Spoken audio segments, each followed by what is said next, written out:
Sailing is almost here, and in this video I want to talk about the type of routes you can do when sailing gets released. I'll keep it generally casual, I won't get into too many specifics, but this should give you a good sense of what you can do from level 1 to 50 plus sailing once it releases. The first couple things I want to talk about actually don't give you sailing XP, they're more sort of prep related, but they're more or less solved methods, and they're going to be really easy to do either during the pre-patch or right when you log in, or potentially something you could do on your downtime when you're trying to decide what to do next on your boat.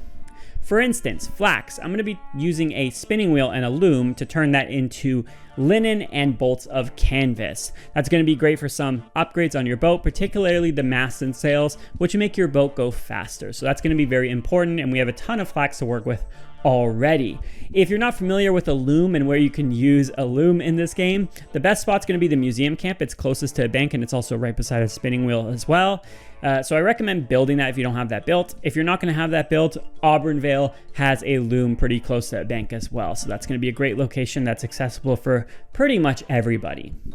Speaking of flax, something I want to get ready as well are my hot patches. So auto weed all those 6 hot patches. You can see all locations here. I definitely think that the ones in the beginning here are better. Like Alderan is very close to Fairy Ring, so that's going to be my primary one, but I'll try to use all of these areas. But it's not going to be used for flax. I'm going to be using cotton seeds and hemp seeds here as soon as I get them. I'll try to probably put them in both locations, of course, but the priority's likely going to be hemp because that's for the mid-tier levels of upgrades.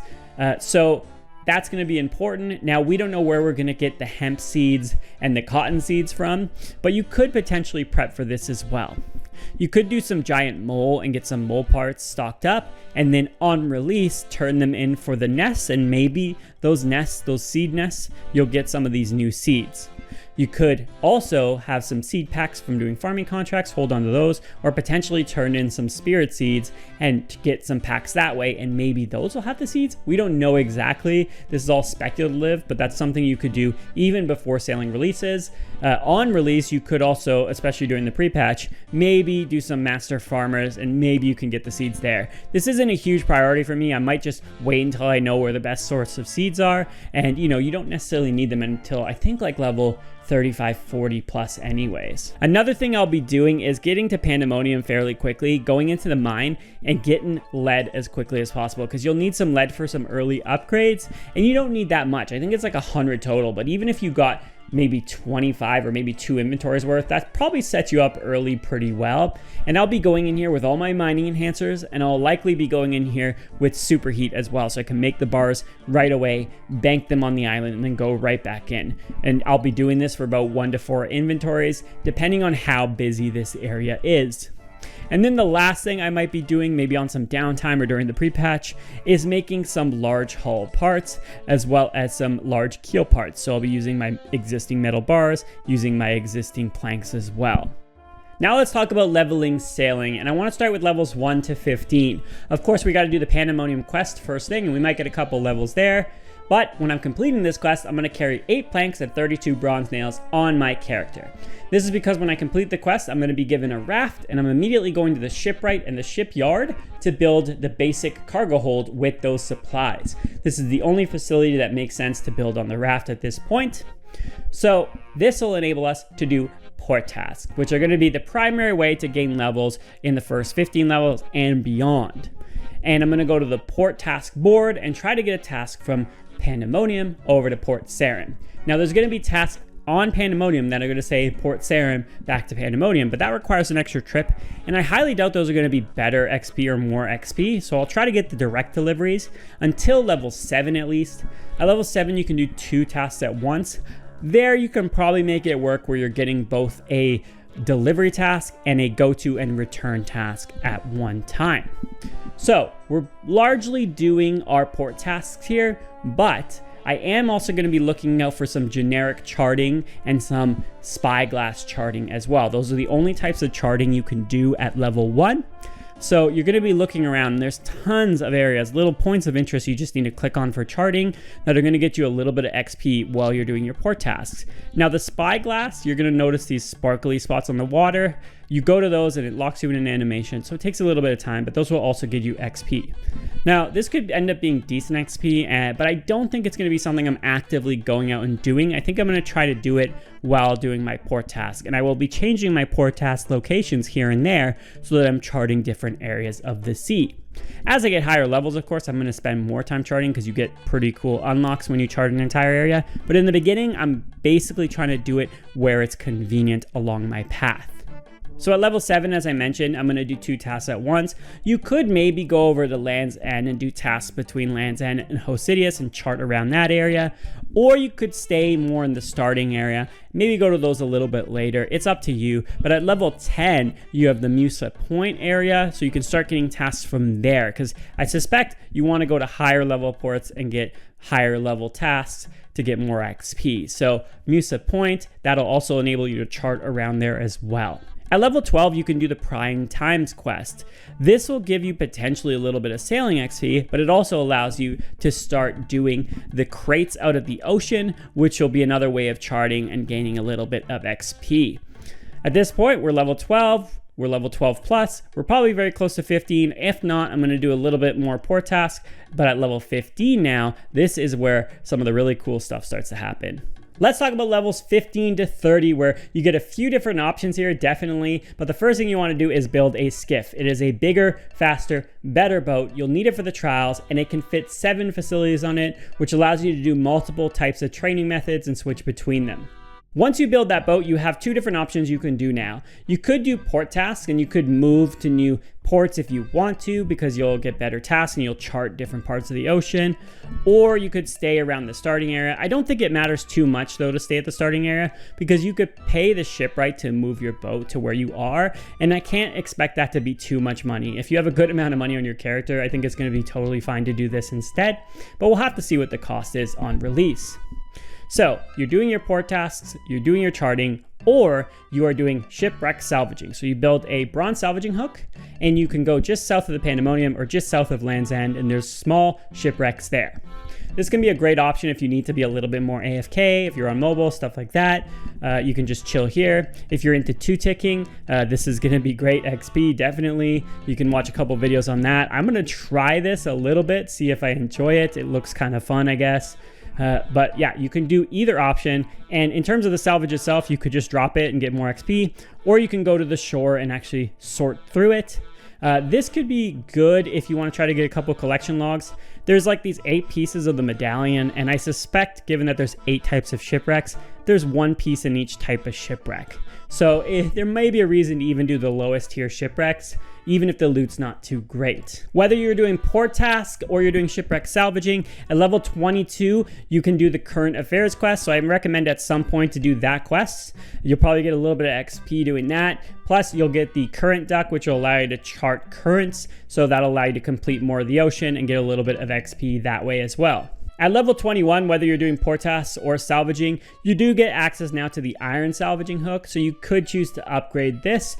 If you are straight doing port tasks, you probably don't need to worry about this. If you're doing shipwreck salvaging, maybe you can just quickly upgrade it. At around level 24, hopefully as I complete that quest, I'm going to upgrade to an oak hull and an oak mast. Technically, I can do the oak hull earlier. I just grouped them together because I don't need the upgrades right away, but I'll definitely need them for the Barracuda trial. Both of these are required for that. So this is something you'll want to do, and if you haven't already turned your flax into canvas, you'll need to do that for the mast upgrade. At level 26, you unlock Fisherman's Shipwrecks. 2 great locations for this are north of Piscarilius or south of Catherby. So if you were doing your cargo missions up until this point, you could choose to go do this now. Or if you're doing salvaging, obviously you want to move to this. However, I will say that at level 27, you do get the steel salvaging hook. So I do recommend making that upgrade, and maybe it just makes sense to power through to 27 before moving over to the Fisherman's Shipwrecks. That way you have the steel salvaging hook right away when you're going there. You do need lead bars for the steel salvaging hook, so if you haven't already mined that on Pandemonium, definitely mine that or buy it on the GE.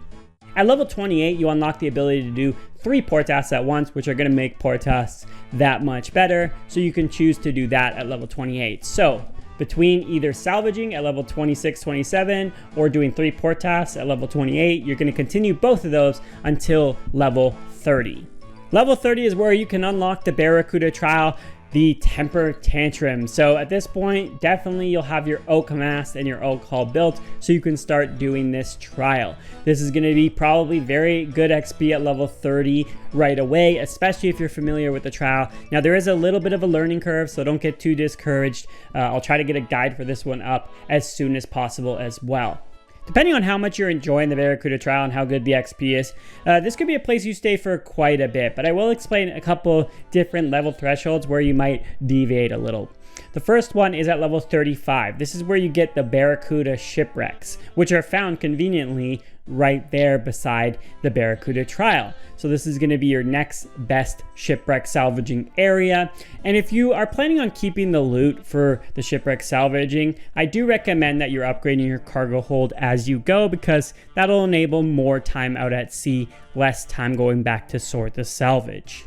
At level 36, I plan on trying to upgrade to both a teak hull and a teak mast at the same time. Now, once again, the hull you can do a little bit earlier if you prefer that. The masts, though, they do require hemp, and we don't know exactly how we're getting the seeds. So I don't know if this is going to be something I'll be able to do right away or if I'll go and do this. We'll have to see, but it does make your boat faster. And if I plan to do Barracuda trials, this seems like a pretty good upgrade to go for. At level 38, you do get access to depth charting. This won't pull you away from Barracuda trials or shipwreck salvaging or port tasks if you're still doing those, but you'll definitely want to talk to the mermaids out at water, have your fishbowl helmet and your breathing apparatus, and get some of that charting done to get the captain's log a little bit more filled out and get a little bit more XP. But I'm not doing this actively. I'm going to do it as I find them, as I'm doing my other activities. At level 39, you can make a steel keel. I believe those help with turning. I kind of skip this, especially if you're doing port tasks and salvaging. It's not super important for those, but if you wanted to upgrade to the iron one at any point, the best time to do this is after current affairs when you're doing your oak hull and your oak mast. You might as well get all of that done together. Or you could just skip the iron and go right to steel at level 39. At level 40, you can get Jobless Jim as your first crew member, which is fantastic if you're doing shipwreck salvaging or port tasks. For port tasks, they help carry the cargo, which is fantastic because the worst part of that experience is loading and unloading for sure. And that's going to make that a little bit better, especially as you get more crew. For shipwreck salvaging, it can be pretty good because you can have them salvage for you, but you do get less XP, or you can have them do something else. Like they can ride the boat, maybe you could trim the sails in between the salvaging, stuff like that. So great unlock at level 40, but if you're doing Barracuda trials, they can't be with you. And during the beta, it was annoying because I had to go all the way back to shore and get rid of them. Maybe during the actual launch, you don't have to do that. They'll just like wait in the Barracuda ship. But if that's not the case, you definitely don't want to have a crew member at this point on your boat, because you won't be able to continue to do the temper tantrum trial. At level 42, you have the level requirement to build a salvaging station on your boat. Now you do need the salvaging station schematic, which is in the collection log, and I think this might have been cracked on how to get it, but I'm avoiding that spoiler because I want to discover a little bit with sailing. So that'll be something to go for if you really enjoy salvaging. This could be really, really good with a crew member too, because maybe they can sort the salvage, or they can, do a little bit of the salvaging at some point on your boat and you sort, and that will be a little bit more efficient. Now, I don't know how it's going to work with the cargo hold. That's the only issue I have here. The cargo hold in the beta, you couldn't put certain items inside of it. And if you're salvaging things and it's items you can't put inside, you're kind of running out of space in your inventory. Maybe you have to bring alks. Maybe you have to just drop things. Like, I'm not sure exactly how it's going to work. So that'll be something to play around with once we unlock that. You're going to continue doing the Barracuda trial or potentially salvaging or port tasks, depending on what you prefer, until level 45. This is where you're going to unlock the Tortuga quest, and you definitely want to complete this because it's likely going to give you a little bit of XP, which will definitely be nice, but getting the island unlock is going to be very important. There's a lot of things on the island. Probably the most important thing is, I believe, the camphor wood is going to be found there, which is going to be great for getting your later boat upgrades. Not super relevant right now since we still need to go through mahogany, but still very, very nice. You're going to continue after this quest, go back to potentially Barracuda trial or salvaging or port tasks, and get to level 50, because this is where you can build a sloop. It's the largest boat, and I suspect this will be your main boat basically until 99. It has a lot more facilities as well. You can potentially do double salvaging hook here, which is going to be great. Maybe you get into trawling, stuff like that. Now we're at level 50, and from here on, likely the world is our oyster. We don't really know exactly how sailing is going to shake out at this point, but let's talk about a few key things that we can do. Maybe we start exploring a little bit more instead of focusing on leveling, right? So we start to get islands at level 40, 42, etc. We could explore those islands, chart around those areas, maybe spend a little bit more time intentionally charting. We have the Great Conch unlocked, of course. We could upgrade a lot of our boat parts as much as possible here. If you're into salvaging, definitely recommend doing your hold as much as you can. At level 53, we do get large shipwrecks. So this is just south of the Great Conch. There's a pretty good spot there. And if you have your large boat and you can have 2 hooks, man, I'm very curious if you can like 1.5 tick, or if you're not into that, maybe you can have a crew member do salvaging while you salvage, and you end up with just quicker salvage, quicker XP. So that's going to be something to explore at level 53. And then of course at level 55, we get access to the second Barracuda trial, the Jubilee Jive. That's where we'll leave it at for now. Hopefully this video was both specific enough, but also general enough that you can adapt your approach and choose to do what you feel like doing. So if it was helpful at all, please leave a like on the video, as it really, really helps out the channel. I am very much looking forward to sailing, more sailing content to come. Thank you for watching, and I'll see you on the water.